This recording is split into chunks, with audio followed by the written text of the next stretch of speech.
جمشید یورف. سلام علیکم. سلام علیکم. امیدوارم که خوب هستین. شکر همانست. سلام علیکم. این که جمشید یورف هستم و کلیدی فومی باشن برادری بزرگمهر یورف.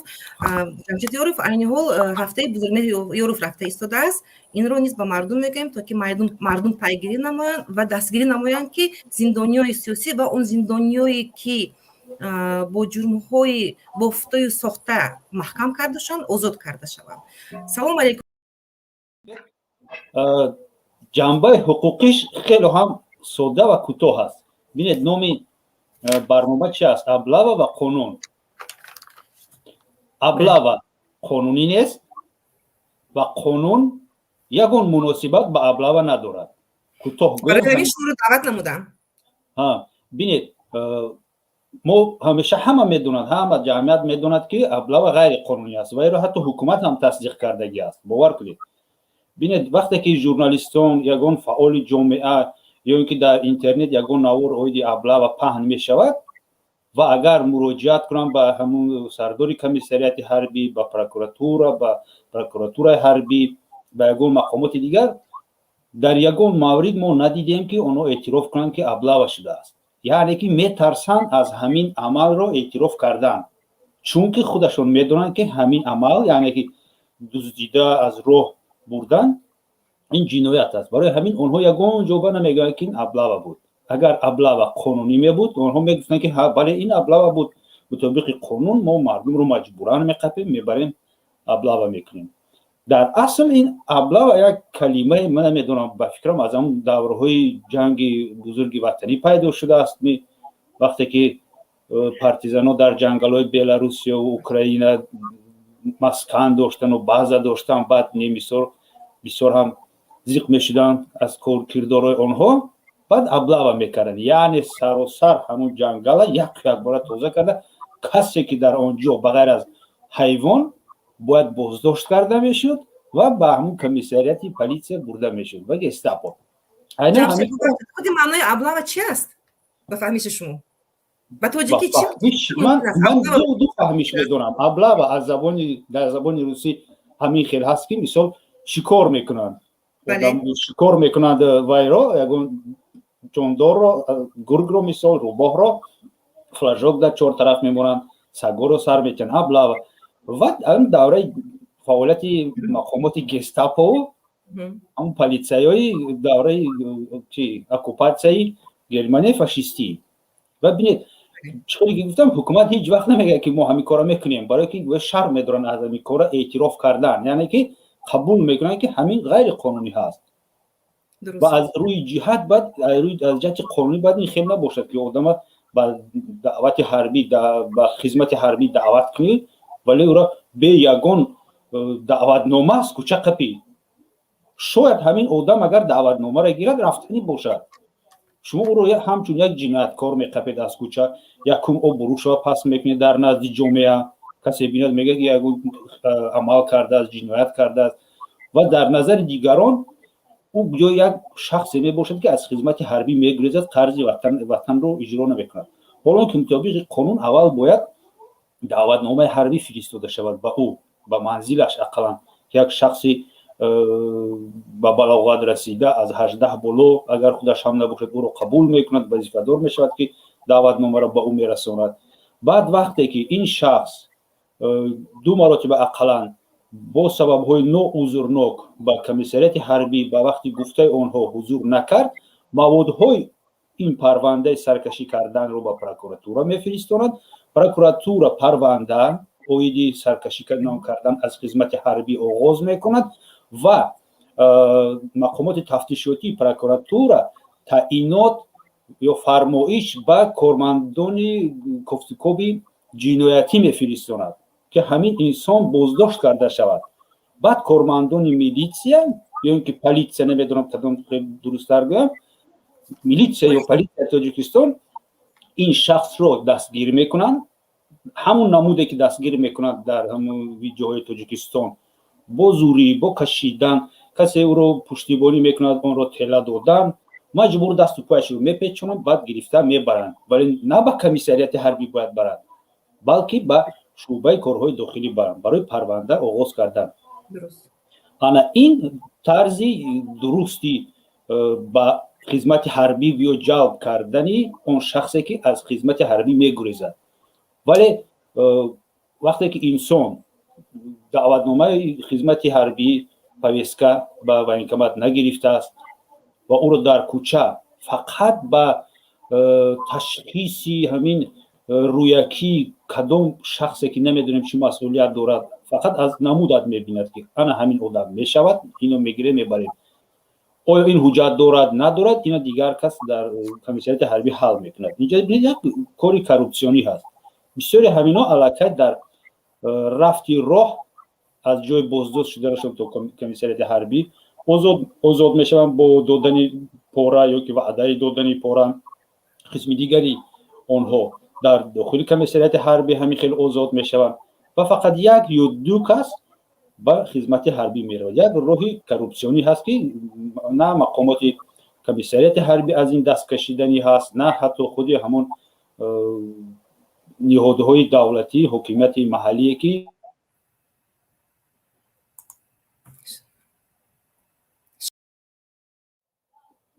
همین بود. اساس گویم کوتاه گویم از لحاظ قانونی همین است که ابلاغ عموما یگان قانونیت ندارد و قانونی نیست و قانون هم یگان مناسبت به ابلاغ ندارد. این عمل جنایتی است. این رو حکومت کارمندان حکومت 100% میدونند. چه که گفتم حتی اعتراف هم کردگی هستند. باید قید کرد که اعتراف اون معنی رو ندارد که پروکورور جنرالی یا که امام علی رحمان یا که یک کس خیزد بگه که ها ما میدونیم ابلاغ جنایت است و ما اون رو صادر میکنیم. این شرط نیست. بله علامت ریزا هست. وقتی که آنها یگان بار نمیگن که ما ابلاغ کردیم یعنی معنی اون است که ما میهراسیم از همین گپ گفتن که ما ابلاغ میکنیم. بله این یعنی که ژورنالیست سوال داد است که همین عملی که شما میکنید مثلا چی نام دارد؟ آدم ربایی، غیر قانونی محدود کردن از آزادی چی نام دارد همین در همون سیستم عملهای شما؟ حالا اون که ببینید کارمندی حکومت محلی در اینجا خوش است یا رئیسی حکومت نمیدونم جانشینش و یا اون کسی دیگر کارمند میلیسیا خوش میشود کارمند امنیت همراه میشود با کیا همراه میشوند فرهاد رئیسای جماعت ها و دهات ها همین کسی که بیکار است به فکرم در حکومت سحر میخیزن میگن که رفتیم پول کار کنیم یگان کسی میقپیم 2 ماه وقت داریم. این رو ببینید که حتی نوبالغان هم همین رو مشاهده کردیم حتی نوبالغان رو از کوچه بردن. پس از بله همون شکلت من گفتم که همون شکلت کمک با سعادت‌های حاضره تاجیکستان یعنی که قدرت از 160 بالا باشد خرابک باشه یک روچکه و دفتر در دستت باشه بردن در کار. بله این از نقطه نظر قانون با آدم ربایی و ماده 30 دخالت نمیکند جمشید؟ درست نمیگیرد؟ بسیارترش به محدود کردن آزادی دخل دارد برای که آدم ربایی این علاقمند به اون است که کسی را غیر قانونی آزادیش را محدود میکنی و یگان چی از خش تبارش طلب میکنی. اگر این خیلی کمتر باز چقدرتر هم نگاه کنیم آدم ربایی هم میشود برای که ببینید آنها طلب میکنن که به فکر من مثال عادی من میبرم آدم ربایی با قسم 2 دخالت میکند. یک مثال میبرم از حیات خودم از مانند همین در وقتی که ما در سیزو بودیم بعد یک جانشینی سردار سیزو بعدی چند لحظه همه ما رو بیرون برآورد و پرسید با کدام ماده خشتبار داری خشتبار چی کار میکند؟ اول یک لحظه حیران شدیم بعد فهمیدیم اینجا ما دخل نداشتیم برای وای اینجا اساس هم بوده که خشتبار ما چی کار میکرده است. بعد هم کسی که به خشتبار بود کسی که از نوحه دوردست بود دفع میشد یک طرف کسی که مثلا قلابی کردگی بود و یگان رئیس بود در یگان زواد و خشتبارش دیگه کامیرا وایرا اول یک طرف دیگر موندن بعد وقتی که نوبت من برسید جمشید دیورو گفتم شروع میشناختم امروهش گفت که این نمیشود گفت اینا هم طرف کامباغالو رواد اینا به فایده گفتم کامباغالو رواد برای که اووزا میشود. بعد من فهمیدم که چی از اینو کامera میفروخت یا نه کامera بهتری نمیفروخت اگر که این رو خوب بدونیم 100% باوری دارم که در وایکمت هم همین خیلی است. یعنی که این مودی دخالت میکند جمشید. بینید رنگ موی قبل تو را میپرتن بگیرن بعد سرتیروفکا میکنن تو در کجا کار میکنی خشتابا در کجا کار میکند زنگ زن من با تو تلفن زنگ زن مسئله را حتما سروشن حل کردن در کار برای که همگی 2-3 ساعت وقت دارید یک عملی کروپسیونی هست هم یک جهت بینیم طلب کردن یگان اموال یگان کار علاقه آدم ربایی ولی باز بیشتر هم با محدود کردن آزادی هم هست برای که به یگان اساس قانونی این آدم دستگیر می شود یگان کارمندی میلیسیا مشخص نمیدوند که من باید رفته آدینه فرهاد دستگیر کنم اومده خیلی میگن که همین آدم عموما درباره فرهاد آدینه تصورات ندارن همین میرون یک که ببینن در کوچه یک بچه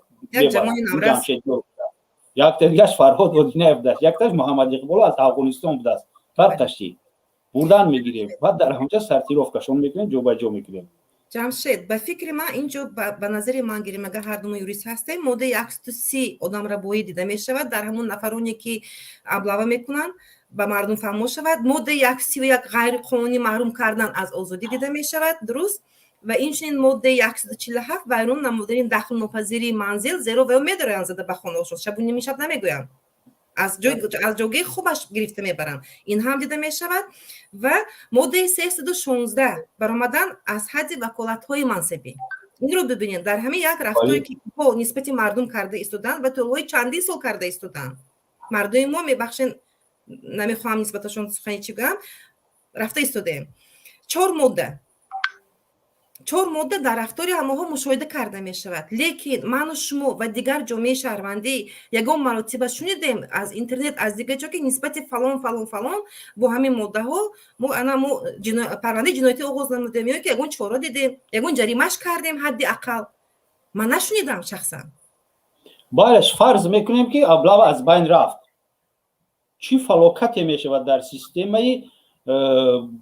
بانکی و پولی در تاجیکستان یک منبع درآمدی منصبداران از دست می رود بله اوید این مثلا این خدمت الټرناتیوی چی فایده رسوند اوید این خدمت الټرناتیوشون برنامه هم داشتیم خدمت الټرناتیوی اون است که خوبی هست من هیچ وقت باوری ندارم که در مدت یک سال همون 25200 سومونی با صرف کرده شود برای یک سالدتی توجیه هیچ باوری من نمی‌بیاد این قدر مبلغ برای یک سالدت نمی‌قدر صرف کرده شود خب اونها در اونجا گفتن که این فقط برای خورد و خوراک و پوشاک و یراق و اسلحه و بعض تأمینات بعض تکنیکی و سوزشواری و اینسون میگه این خیلی نیست اساسا این یک مبلغی هست که حتما تقسیم کرده می شود حتما همون بالا بوده ها تقسیم میکنند حتما در اینجا اگر مقامات کروپسیا سخت کار کنند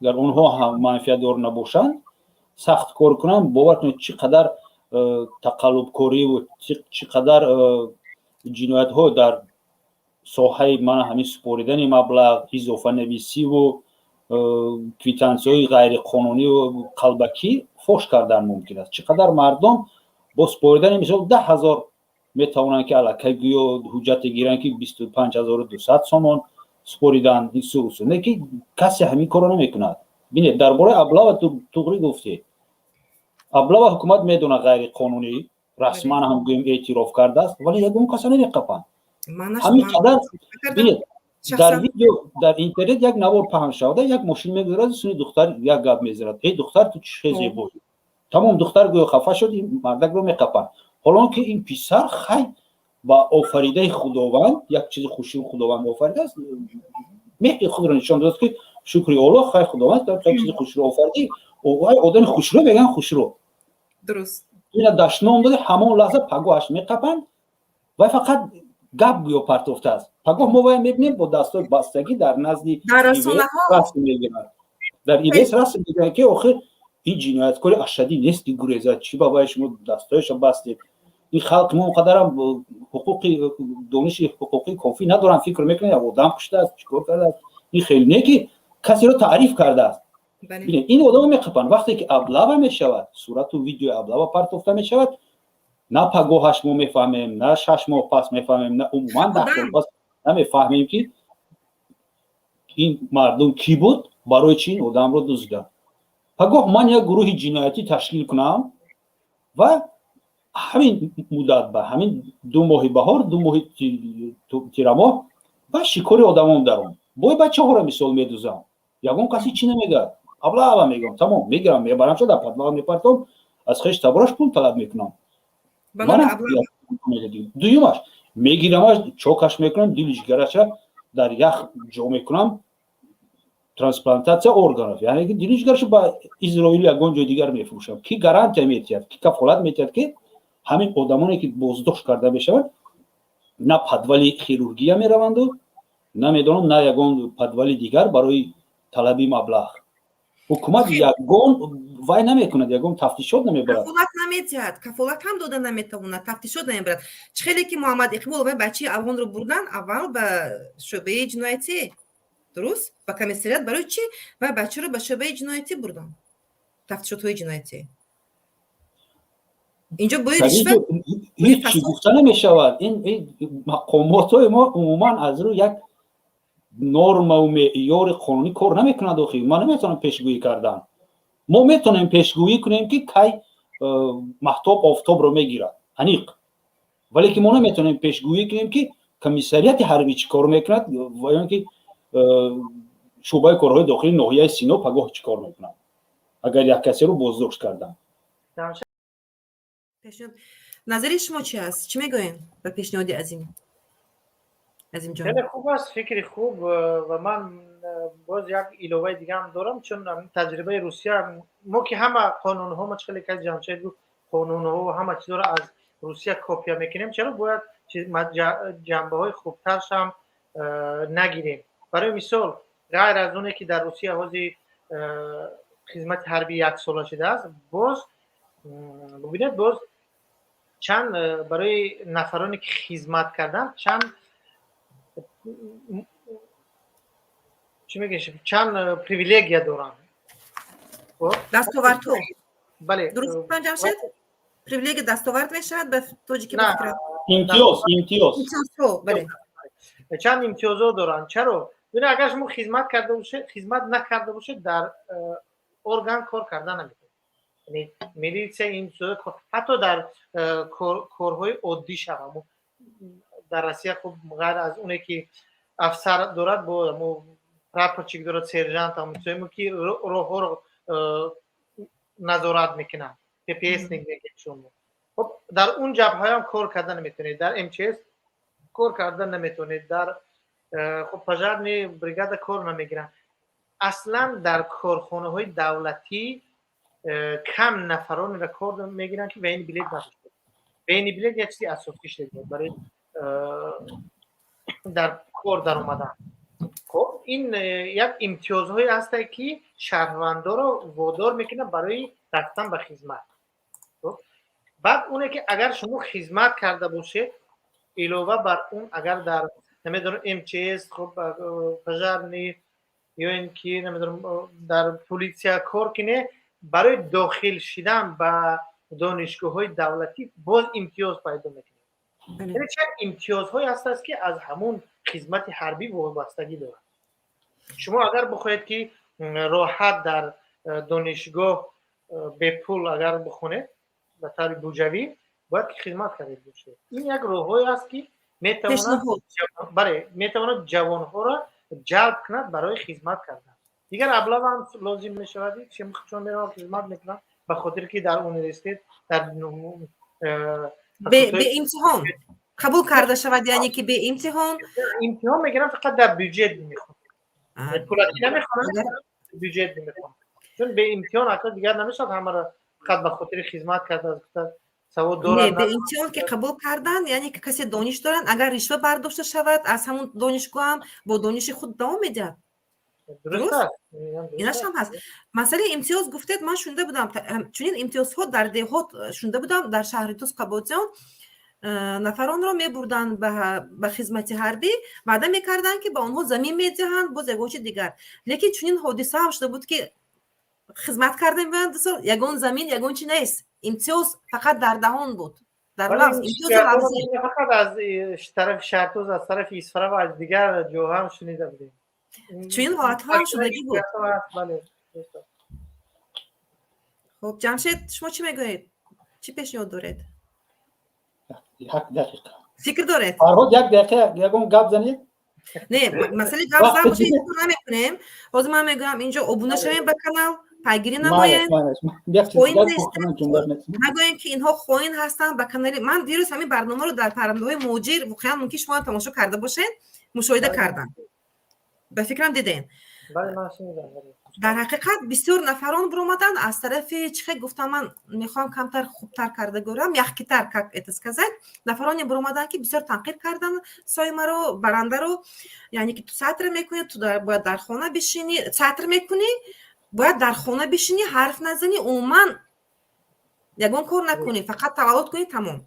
خب میبرم میگه که انا من سطر نمیکنم چهره آشکار هستم کشاده هستم میگه که تو سطر نمیکنی تو باید من حرف نزنی در خانه بشینی. یعنی منظوری من در اون است که اون زنها امروز برآمدن و منبر برآمدن رنگ من رنگ دیگه زنها برآمدن فعالان جامعه هست بسیار هستن امروز دعوا دارن. امروز دعوا کرده ایستادیم درد جامعه رو برداشته ایستادیم لیکن در دیگر طرف ها از دیگر طرف میگن اینها خائن هستن عموما وارد نشوین حتی در آمده تماشا کردن به یورک نمیکنن. باور کنید نه حالا اینکه در آمده چی کردن پادپیسات کردن یا اینکه لایک موندن. من چند نفر رو دعوت کردم مسئله کارشناس رو پیدا کردن. خیلی فراجون شما میدونید من بسیار مشکلی میکشم برای برنامه کمتر بعضا دیتر میشود رگولار نمیشود. تیار شدم داخل در آمدم از داخل وطن دعوت میکنم نه عموما حرف زدن من گفتم که معلومه پیشترم خواهد کردم ما حالا نه یک جامعه سالم نساختیم خب در این 30 سال استقلالیت نه مفهوم دولتداری را فهمیدیم نه مفهوم وطنداری را فهمیدیم نه ملت شدیم. یعنی ما یک دولتی خب نمیشدیم بله نیم خام یعنی نیم تیاریم چیزی که هیچ نمیفهمم. چرا یک کس برای ابراز نظرش نمیدونم یک کس برای سایما ژورنالیست که اون کسبش است باید برآمد کند و یک نفری که میبرد بخشش در تحقیرها میکنن در یوسف من گوش کردم چی کلمه های بد گفتن. خب ببخشید شما یک بار به خودتون نظر کنید همین واخری دیروزه همو نماینده اروپا وقتی رفتن شنبه شما میبرید دخترای تاجیک به نمایش میگذارند این دیوسی نبوده است یک خواهر ما یک اپه ما برآمد اگر ابراز نظر کرد یا برنامه ساخت برای او برای شما اینا دیوس بگن مگر این از روی عدالت نه. البته اگر ما میخوایم در حقیقت جامعه سالم داشته باشیم یک جامعه در حقیقت برای آینده ملت ما برای آینده وطن ما یک کار کرده بتونن باید برای نه فقط برای مرد برای زنها هم باید آزادی بدیم. چرا اینقدر دعوت میکنن زنها رو ولی نمیدونم مجبوری کردگن در کارخانه ها نمیدونم این فرمان روی کاغذ هست یا نه ولی میدونم که فرمانی لفظی هست یعنی اوسنی پریکاز دادگن که در همه کارخانه مخصوصا در بانک ها باید 30% کارگران زن باشه. یعنی که چی از این طرف دعوت میکنه که زنها چی فهمیدن ممکن است بیان کار کنن از طرف دیگه میبره. ما میدونیم که شما همونی که برآمد میکنن همون که تحقیر میکنن اکثرش اگر که کارمندای امنیت تمکین باشن درست است که طرفدارانی حکومت خب همون گفتی محمد اقبال چاپلوس و دیگران ولی به هر حال اگر ما بخوایم جامعه سالم ساختن چیزا باید از بین بره. بعد آزادی ها به مردم بدیم که گپ زنن کمبودی جامعه رو بگن همه اگر خواهیم باشد هر کسی که دوستی بدبینی نسبت زنها باشد من نمیفهمم بعضی نفر اون رو برنامه حقوقی است بسیارتر حقوقی لیکن در همینجا برآمد کردن هم اینو رو نمیفهمی اینا دنیوی هستن یا که فناتیک هستن اگر شما چهره اسلامی داشته باشه چون دنیوی میگیرن اگر شما چهره دنیوی داشته باشه اسلامی میشون اینا میاد خب دیگر معلوم است که اینا خمیلان هستن ولی برای همین دوستی تورنت باور کنید به همه شخص شما معقول شده نمیتونه بهترش که فکر یگان کس دقت نکنید هر کس گفتن میگیرد برای خودتان روید چیزی که شما در معقول است همون پوشید چیزی که در کدام لباس خودتان آزاد حس میکنید ҳамун чиза пӯшед. Чизе ки шумо да маъқул аст ҳамун гапа гап занед. Чӣ фикре доред ҳамуна гап занед. Куҷое ки дилтон мекашад ҳамун суравед. Не ин ки шуморо гӯянд ки ана ҷаравед. Он чизе ки шумо доданӣ ҳастед тиен. Не ин ки бигӯянд ки шумо қарздор ҳастед биёед ман да тиен. бале. вобаста ба ҳамин аблағ буд. беҳтарин сухан як чизе ки айдом набурӯяд. ман хеле шуморо ташаккур мекунам аз ин вакор. якум одаме ки ба фикри ман ҳамроҳ шуд оиди он ки ин масъулият аст, ин қарз нест. ҳамин гап давом кунем. масъулият аст, қарз нест. мо қарздор нестем. охи дар ватан мегӯяд ин хизмат кардан ба ватан ин қарз ҳаст, бояд ҷавонмард хизмат кунад, ватанро ҳимоя кунад, модарро ҳимоя кунад. ҳамаи шиорҳое ки дар тоҷикистон ҳаст апай муаззама ҳамаи шиорҳое ки дар тоҷикистон ҳаст дар ҳамаи соҳаҳо, чӣ дар соҳаи кинову телевизион намедонам кӯчаҳо ҳама ҷо ин тарҷумаи шиорҳои давраи иттиҳоди шӯравӣ аст. даслони перевода чӣ хеле ки қонуно аст ку мисоли оддӣ вақте ки ман ба фаъолияти корӣ шурӯъ кардам юрист бовар мекунед ман китоба мегирифтам қонуни тоҷикия мехондам бисёр вақт намефаҳмидам ки ҳамҷо чӣ менависам як ҷумла як абзац як ҷумла агар ин ки бошад ба шарте ки агар ин ки агар он ки то охири ҷумла меоӣ намедонӣ ки аввалаш дар бораи чӣ буд. баъд вақте ки ҳамин қонунро аз русия гирифта мехондӣ маълум мешуд ки чӣ гап аст. бисёр 99% қонунҳои мо чи ҳамон шиорҳо ин тарҷумаи русия ҳаст. мо ҳозир ҳам метавонем гӯем ки мо вай ҳастем, вассали империяи русия ҳастем.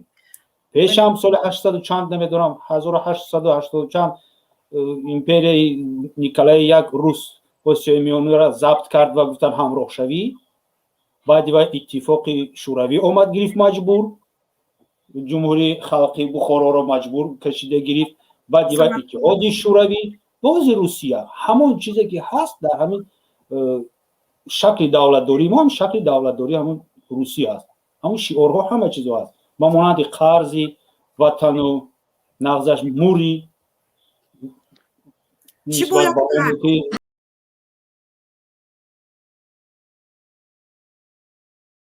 шаҳрҳои бузурганд.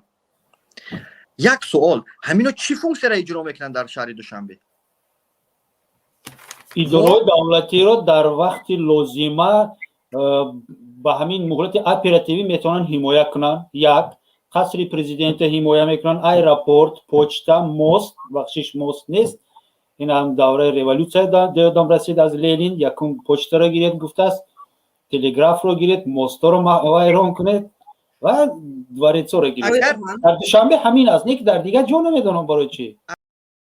ман дар охир мехоҳам гӯям нафароне ки ба аблағ даст зада меистанд, яъне ки ғайриқонунӣ ҷавононро медӯзанд, камаш бо 3 моддаи ҷиноятӣ ҷиноят содир карда истодаанд. одамрабоӣ, ғайриқонунӣ маҳрум кардан аз озодӣ, вайрон намудани дахлнопазирии манзил, баромадан аз ҳадди ваколатҳои мансабӣ. хуб худ фикр намоед, худ қазоват баред. мо назари бисёр нафаронро гирифтем. аксар нафарон дар ин ҷо гуфтанд ман дигаронро қабул карда наметавонам, зеро вақти мо хеле тӯлонӣ рафт. дар охир чӣ гуфтанӣ ҳастам?